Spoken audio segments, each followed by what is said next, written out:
All right, you're good to start letting people in.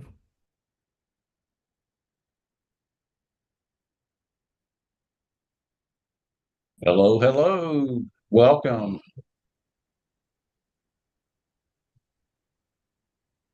Okay, they're still coming in. Let me give it just one more 15-second spot and we'll get started.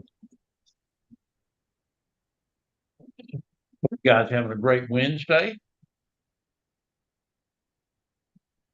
This is hump day.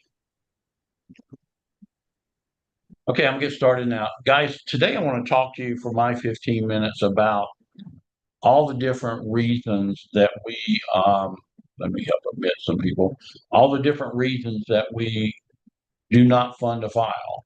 And some of the emails that go back and forth between us and the client, as well as the you and the client, us and you, that sort of thing. So I'm going to jump on that and then let me share my screen first.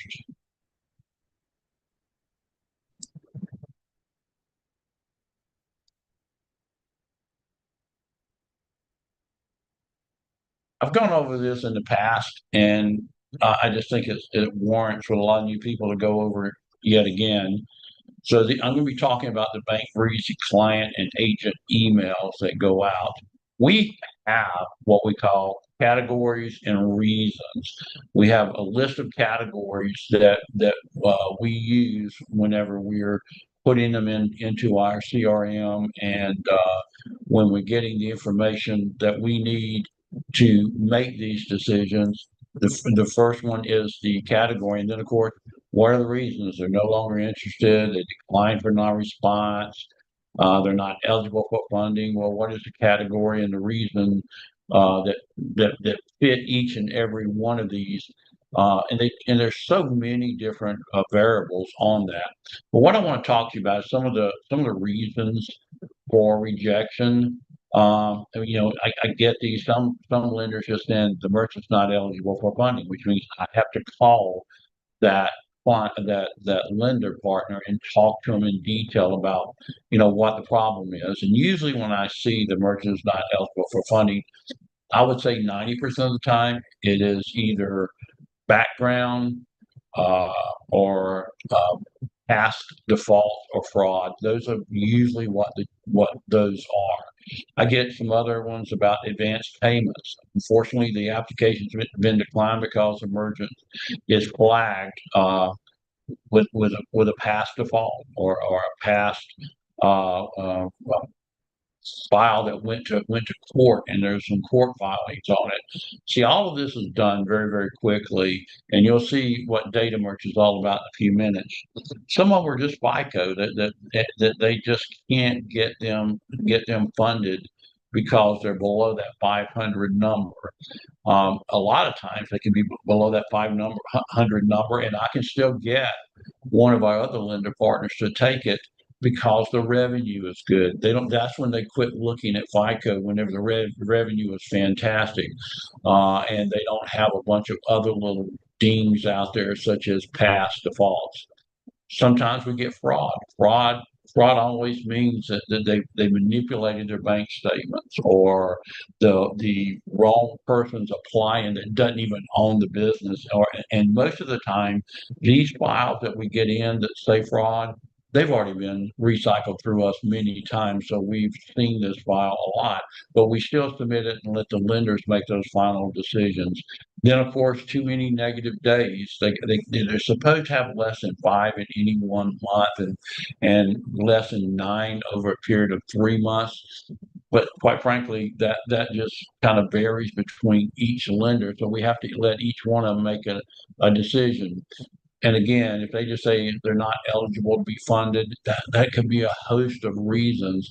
One lender may say not eligible. I call them up and they tell me a reason that I don't think is fabulous and not. I mean, I don't think it's something that I would decline it for. Then I'm gonna keep working that file with all the other lenders, and we do share information. I do talk to my lender partners and say, okay, so and so said that they're not going to fund this because they think that it's a possible fraud. And then what happens is the next lender, let's say if it's Spartan, they'll go do their research and come back to, you know what, Wade, we still want to fund this. We think it's going to be it's a good deal.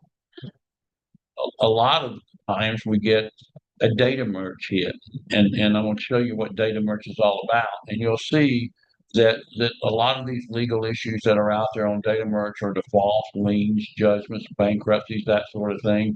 You see here, this one, these are actual emails I got back was data merge. Kodiak Funding reported that they manipulated bank statements with them to try to get funding. Data Merge is a members only online database where funders in the cash advance industry can share data on merchant accounts, enabling them to cross reference and underwrite more effectively, ultimately helping to avoid potential losses. Data Merge is one of these systems that are out there that are used by everyone. And getting your when you get on data merge, I can't do anything about it because once you are on data merge, you are not going to receive funding. You're just not. You got to get yourself off as a client. I cannot help them at all once they get on this. So once you're there, it's not a forever thing because sometimes the lender can, oh, I think it kind of calls. Sorry about that. Sometimes the lenders who cross-reference each other, sometimes they will get ticked off at a client, and some of the real bad lenders put people on data merge and they shouldn't be because they ticked them off and they don't want them to go fund somewhere else. When that happens, we help them get it off. But if I got 3 and 4 and 5 lenders telling me the same thing, it doesn't really matter what the client says. And a lot of times on these data merge, they'll say something like, the client will tell us, well, you know what, that was my sister. This actually happened with a healthcare. That was my sister. My sister committed a fraud with the government, and we've already gone through all that. It was her. Well, the problem is the government filed the paperwork against the sister and that person. So, all of this kind of adds up. We don't try to fight with the lenders who find something on data merge and the client disputing it because we know that it's pretty much a fact. Now, when we look at bank statements, we're always looking at the balance. So here's a January summary of a balance we see at the bottom of a bank statement in January. So you got 1, 2, 3, 4, 5, 6, 7, 8, 9, 10, 11, 12. You got 13 negative days. There's only like 20 or 21 days, banking days in a month.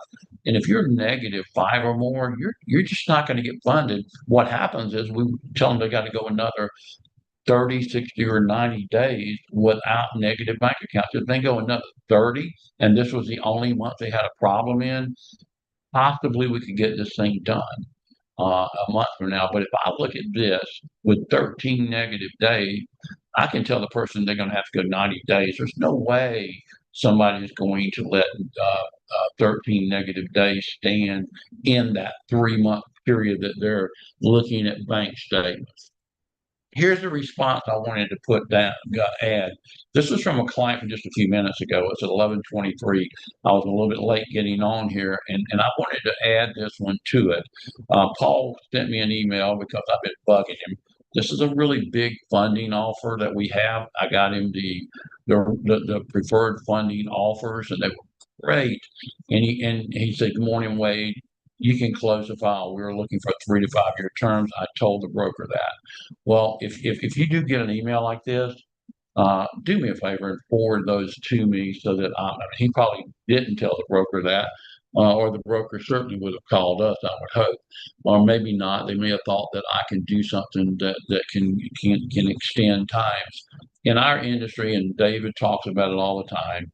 They're going to be the maximum you're going to get is 18 months sometimes, and we have gotten a lot of them over the last month at 24 months. And if you get a 24-month offer, you need to jump on it and take it unless you're looking for that 100% prepayment discount. And then you take the 12 month. Had one just 2 weeks ago for 189,000. They got a 24-month. They chose that over the 100% 12-month deal because of the low cost of paying back over that period of time. Here's another thing that happens a lot. Got a couple agents that are questioning these transfer accounts. They say, well, no, they've got $60,000 in their account. Well, if you're moving money from your cash management account, which is usually savings or some other type of money market account, and you move, or you can move it from one bank account to the other, transfers don't count but once. If you have two bank accounts and you've got transfers going back and forth, one of those are not revenue. And then even if you have a transfer on the other one and you transfer it again there, but to a second account, that transfer may be coming from that came in as revenue, may have come from a savings account. So none of this is counted as revenue. So all of a sudden, the $60,000 is 5,000 in revenue. The agent's not happy, but you just guys need to understand transfers. We have to look at everything that comes in and out of account. And usually we catch these. So me and Brad and our team will go call the client and say, okay, I need more explanation. I need you to give me copies of all these transfer accounts. And so what we do, we get it all up front, and then we send the transfer account in the with the funding paperwork, so that when the underwriter can see it, they understand it, and I'm not making them get back with us and say, "Hey, send me the more transfer account." But here are the 10 most common reasons for a decline. Number one is being declined in final underwriting. They found background information. They're currently negative. That's most of the time that we get these background issues in their month to date. And or either they just accepted funding from a competitor. Please understand, this is the month of what we're in. We're in May now. When they submitted their bank statements, they submitted April, March, February, and if it's a California deal or one of those states that require 4 months, they had to submit January. But we don't know what they've done in the month of May. This is never a problem if it's the first week or so, but we're almost at the tail end of May. So when they do the bank verification, this is where they find the issues of negative bank account, or they just took funding someplace else. And background, there's only a few of the C and D lenders that do backgrounds at the end. And most all the reputable AB lenders, they all do. Matter of fact, not most, all of them do a background check right up front. So because they don't want to go deep into this with all the cost of underwriting without doing that. But then a lot of them that are C and D lenders, they look at it as, I'm not going to do any of that until I got a signed contract. Number two, the client does not own the business. It's fraud. That happens a lot more than you think, or they own the business, but they only own a small portion of it, and the other people aren't willing to put their name on it. Another one is online bank accounts. If you've got a Relay account or a Found account, any of these Lily accounts, any of these online banks, you can't do daily or weekly debits out of those accounts, so they're not going to be able to receive funding. Manipulated bank statements. We just got one of those just a few minutes. I looked at it, and it's, God, it looks like great revenue. If I was the broker, I'd be very excited. But as soon as I looked at it, I said, "This is fraud." Every month starts with $15,000 at balance, but they're not subtracting anything out of their debits that they got. They got all these crazy numbers, and it comes out to 15,000. It doesn't come out to 15. So the last 3 months have all said 15,000. They didn't even do a very good job of manipulating the bank statements. Over leverage. And sometimes you don't know this until you do that month to date, because they take another funding. But over leveraged, if they've got 3 and 4 different, or maybe even 2 but their debt income ratio is 35 and higher, which means that 35% of all their revenue is going to pay back these fundings. David talks about this all the time.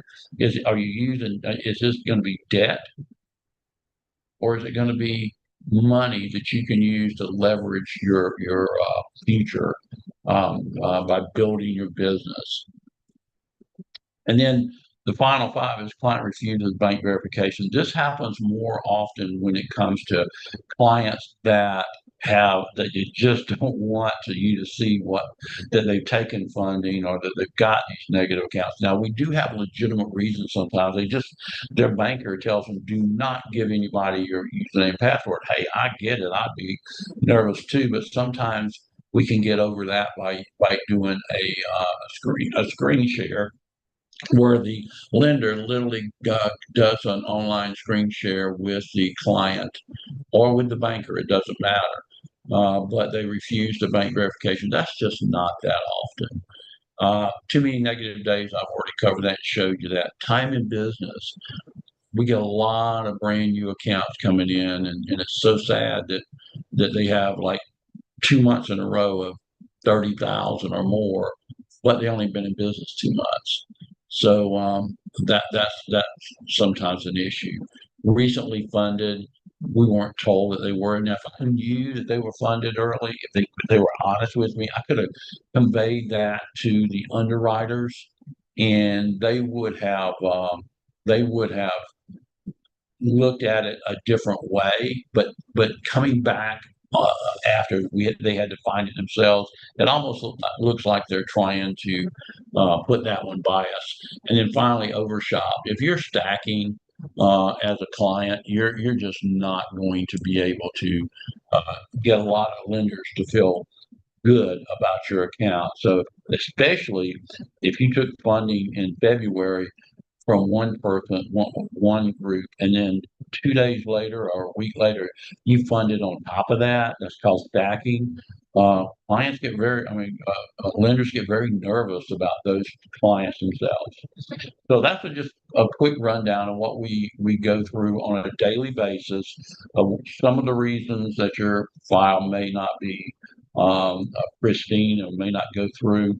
And I want you to know that we really do everything possible to get that thing funded. We talk to our lenders, and I look at every angle there is, even on a small funded deal. It takes just as much time for us to fund a 25,000 or as it does a 250. As a matter of fact, it takes less time to do 250,000 dollar funding. And just so you know, on our preferred funding that we've been talking about now for a while, these are all online checkout, which means that all we do is send a link. They change their password, sign everything, and it's done. The money's sent to them.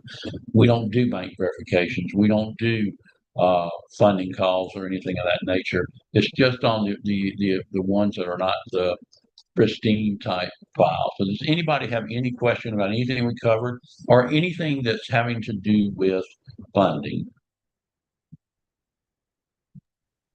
Orlando, you can unmute yourself. Good morning, Wade. How are you this morning? I'm well. How you do, my friend? I'm doing great, thanks. Question: I have a business client referral. I'm going to be speaking with that business owner either later today or tomorrow. Chances are, I think that they may be located in Canada. So the question is this: do we offer the preferred funding to businesses in Canada? We do not.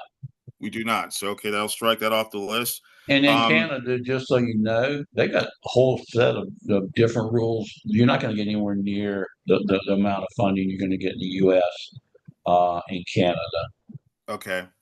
All right. I'm hoping that they're not in Canada, but I have a sense that they might be a Canadian business. And the next question on that is: are we still offering the Connect Cash incentive, where the business owner can funded business owner can refer other businesses? Absolutely. Okay. Absolutely, I'll tell you what, that's I'm glad you said that, because once you get a funding, Orlando, when anyone gets a funding, that you got an email that basically has all the information about your client on it. Why not call that client and congratulate them, and then say, oh, by the way, did they explain to you about the Connect Cash. I mean, that you can qualify that. Hey, we'll help you pay down your funding early, or you can just put that money in the bank and spend it, and then that gives you an opportunity to get referrals. No, I'm still using that as an incentive to a business owner to get funding. I said you can either take the money to pay off your funding or pay back some of your funding, or you can use it for some other cause. Amen. That's great, brother. I appreciate you, man. Amen. I appreciate you too. One other quick question. Going back to Canada, how robust are our funding partners in Canada? In other words, are they getting more up to speed? Just in case this business is in Canada, and I can say, hey, we could probably help you here or there. Just apply and let's see where we can take it from there. Robust is a strong word for Canada. It's better than it was, but Dave and I are going to be meeting and working on getting more Canadian funders. And it's my understanding some of our A lenders are moving into Canada, and they're going to open that up for us. And Okay. I'll let you know when that happens. All right. So the best thing to do is if they meet the basic criteria, to let them apply and see what they qualify for. That's right. Exactly. Wade, you're the man. Thanks so much again. Thank you, buddy. Have a good day. Thank you. You as well. Jose, you can unmute yourself. Good morning, Wade. Good morning. Uh, I have a question and a comment. Question is, can you explain what negative bank days are? Is that days when they have no money in their bank account? Yeah, as you saw that slide where it says minus $9,000 on some of them, minus four, minus 20. That means it's a negative balance in that day. There's 20 to 21 bank days. And if five or more in any given month or nine or more over a 3 month period show up, then you're going to probably be declined. Well, I know you're going to be declined if there's five or more in one day. Okay. I mean, in one Yeah. month. All Yeah, right. and that doesn't mean how many NSFs you got. You can have 30 NSFs in one day, but they came because one client stopped payment on a check. That's not going to harm you. But if you got six negative days out of the 20, that means that they could not have drawn their money out as a lender. Okay, great. Now, this next part is a comment for tomorrow. Tomorrow night. Uh, I'm sure you're going to do great. Just remember that everybody puts their pants on the same way as you. And the good part is, uh, new people don't know what we're all about until we let them know. So you can make a mistake, you can do whatever, but you got it. You are the man. Appreciate you. Yeah, I don't even know if that was a backhanded compliment or what it was. I don't No, really it's a understand what you compliment. said. It's a well. I promise you, What I it promise means? you this. What it Other means than is David, have no fear. Have yeah, no other fear. than David, I don't know if there's anybody in the company that understands what we do better than me. But I'm going to do the very best I can, and have as much enthusiasm as I can. But I think you'll enjoy it. Perfect. Appreciate you. Mickey Wright, you can unmute yourself. Hi, Wade. Thank Hi. you. Hi, everyone. Thanks for this information. This is really good. I spoke with a potential client yesterday, and the the business would probably fit into Giggle because of what their current revenue is over the last month or so, but they're in a Chapter 13 bankruptcy. The company is a corporation. They filed as, on their personal side. How does that affect? Should they apply, not apply? Will it be an You know, automatic? I don't know that I don't know that Giggle does.